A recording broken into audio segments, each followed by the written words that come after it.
Capítulo 41. Luego el hombre me llevó al templo y midió los pilares, los cuales tenían 3 metros de un lado y 3 metros del otro. El ancho de la entrada era de 5 metros y cada una de las paredes laterales medía 2 metros y medio de ancho. También midió la nave central, la cual medía 20 metros de largo por 10 de ancho. Después entró en el recinto interior y midió los pilares de la entrada, los cuales eran de 1 metro cada uno. La entrada medía 3 metros de ancho y las paredes laterales de la entrada medían 3 metros y medio. Después midió la longitud del recinto interior, que era de 10 metros de largo. Su anchura era de la misma medida. Entonces me dijo: este es el lugar santísimo. Luego midió el muro del templo, que era de 3 metros de espesor. Las salas alrededor del templo medían 2 metros de fondo. Estas salas laterales estaban puestas una sobre otra, formando 3 pisos. En cada piso había 30 salas. Alrededor de todo el muro del templo había soportes que sobresalían para sostener a las salas laterales, de modo que no estuvieran empotradas en el muro del templo.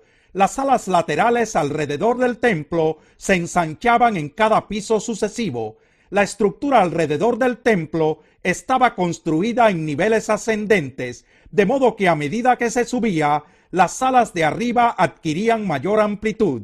Una rampa subía desde el piso inferior hasta el superior, pasando por el piso intermedio.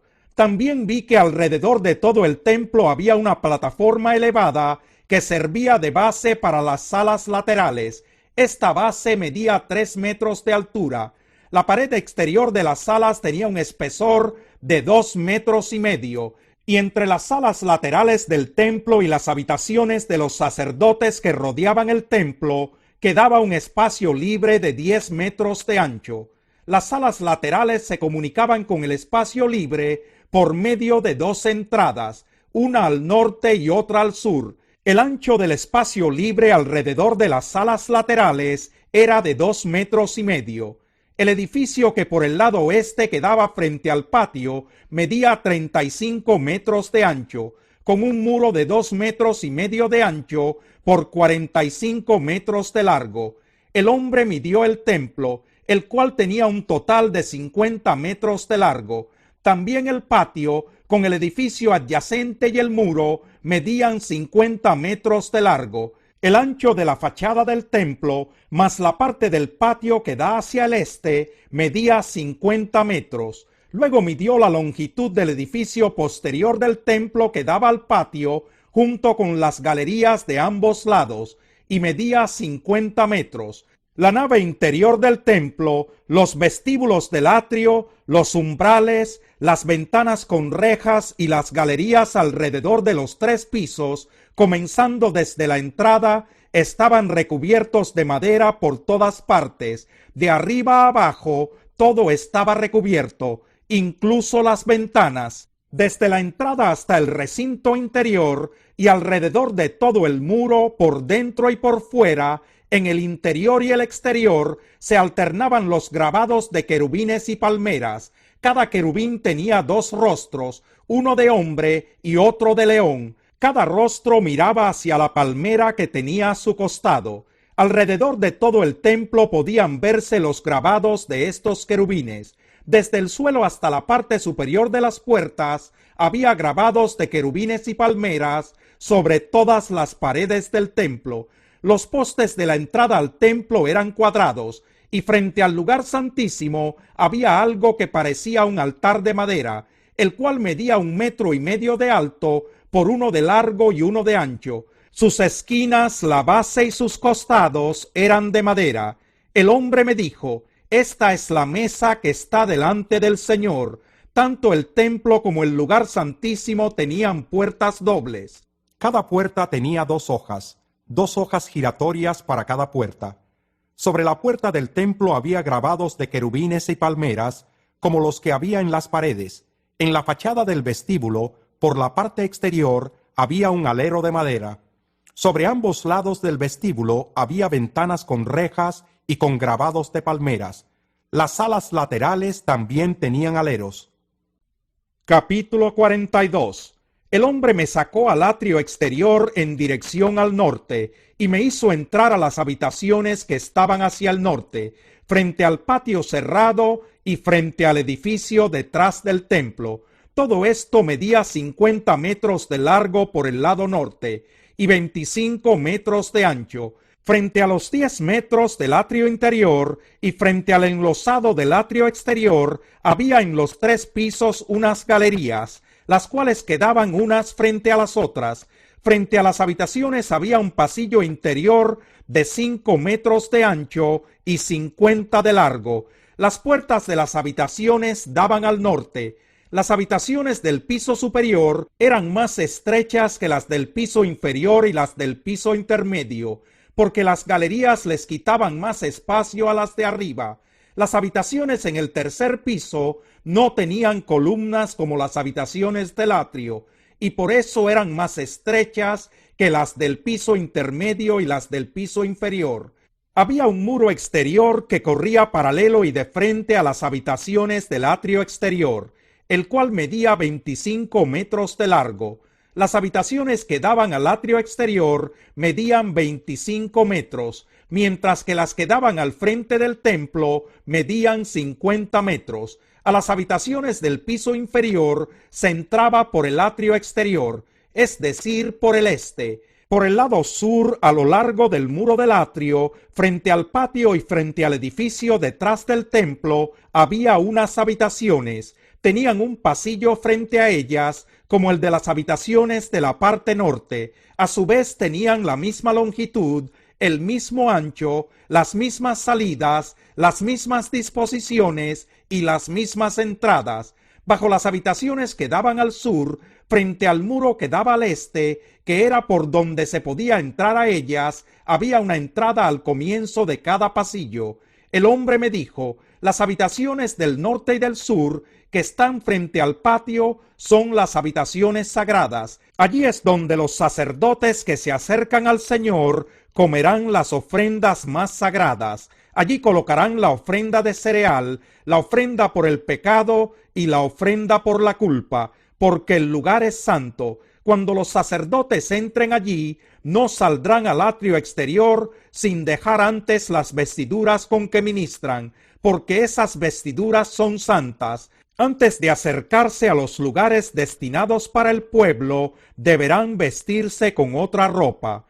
Cuando el hombre terminó de medir el interior del templo, me hizo salir por la puerta que da al oriente, y midió todo el contorno. Tomó la vara para medir el lado oriental, y éste midió 250 metros. Después midió el lado norte, y también medía 250 metros. Luego el lado sur, 250 metros. Luego se volvió hacia el lado oeste y lo midió, 250 metros. El hombre tomó las medidas de los 4 lados. La zona estaba rodeada por un muro que medía 250 metros de largo por 250 metros de ancho. Este muro separaba lo sagrado de lo profano. Capítulo 12. Por tanto, también nosotros, que estamos rodeados de una multitud tan grande de testigos, despojémonos del lastre que nos estorba, en especial del pecado que nos asedia, y corramos con perseverancia la carrera que tenemos por delante. Fijemos la mirada en Jesús, el iniciador y perfeccionador de nuestra fe, quien por el gozo que le esperaba soportó la cruz, menospreciando la vergüenza que ella significaba, y ahora está sentado a la derecha del trono de Dios. Así pues, consideren a aquel que perseveró frente a tanta oposición por parte de los pecadores, para que no se cansen ni pierdan el ánimo. En la lucha que ustedes libran contra el pecado, todavía no han tenido que resistir hasta derramar su sangre, y ya han olvidado por completo las palabras de aliento que como a hijos se les dirige. Hijo mío, no tomes a la ligera la disciplina del Señor, ni te desanimes cuando te reprenda, porque el Señor disciplina a los que ama y azota a todo el que recibe como hijo. Lo que soportan es para su disciplina, pues Dios los está tratando como a hijos. ¿Qué hijo hay a quien el Padre no disciplina? Si a ustedes se les deja sin la disciplina que todos reciben, entonces son bastardos y no hijos legítimos. Después de todo, Aunque nuestros padres humanos nos disciplinaban, los respetábamos. ¿No hemos de someternos con mayor razón al Padre de los Espíritus para que vivamos? En efecto, nuestros padres nos disciplinaban por un breve tiempo, como mejor les parecía, pero Dios lo hace para nuestro bien, a fin de que participemos de su santidad. Ciertamente, ninguna disciplina en el momento de recibirla parece agradable, sino más bien penosa. Sin embargo, después produce una cosecha de justicia y paz para quienes han sido entrenados por ella. Por tanto, renueven las fuerzas de sus manos cansadas y de sus rodillas debilitadas. Hagan sendas derechas para sus pies, para que la pierna coja no se disloque, sino que se sane. Busquen la paz con todos y la santidad, sin la cual nadie verá al Señor. Asegúrense de que nadie deje de alcanzar la gracia de Dios, de que ninguna raíz amarga brote y cause dificultades y corrompa a muchos, y de que nadie sea inmoral ni profano como Esaú, quien por un solo plato de comida vendió sus derechos de hijo mayor. Después, como ya saben, cuando quiso heredar esa bendición, fue rechazado. No se le dio lugar para el arrepentimiento, aunque con lágrimas buscó la bendición. Ustedes no se han acercado a una montaña que se pueda tocar o que esté ardiendo en fuego, ni a oscuridad, tinieblas y tormenta, ni a sonido de trompeta, ni a tal clamor de palabras que quienes lo oyeron suplicaron que no se les hablara más, porque no podían soportar esta orden. Será apedreado todo el que toque la montaña, aunque sea un animal. Tan terrible era este espectáculo que Moisés dijo: estoy temblando de miedo. Por el contrario, ustedes se han acercado al monte Sión, a la Jerusalén celestial, la ciudad del Dios viviente. Se han acercado a millares y millares de ángeles, a una asamblea gozosa, a la iglesia de los primogénitos inscritos en el cielo. Se han acercado a Dios, el juez de todos, a los espíritus de los justos que han llegado a la perfección, a Jesús, el mediador de un nuevo pacto, y a la sangre rociada que habla con más fuerza que la de Abel. Tengan cuidado de no rechazar al que habla, pues si no escaparon aquellos que rechazaron al que los amonestaba en la tierra, mucho menos escaparemos nosotros si le volvemos la espalda al que nos amonesta desde el cielo. En aquella ocasión su voz conmovió la tierra, pero ahora ha prometido: una vez más haré que se estremezca no solo la tierra, sino también el cielo. La frase "una vez más" indica la transformación de las cosas movibles, es decir, las creadas, para que permanezca lo inconmovible. Así que nosotros, que estamos recibiendo un reino inconmovible, seamos agradecidos. Inspirados por esta gratitud, adoremos a Dios como a Él le agrada, con temor reverente, porque nuestro Dios es fuego consumidor.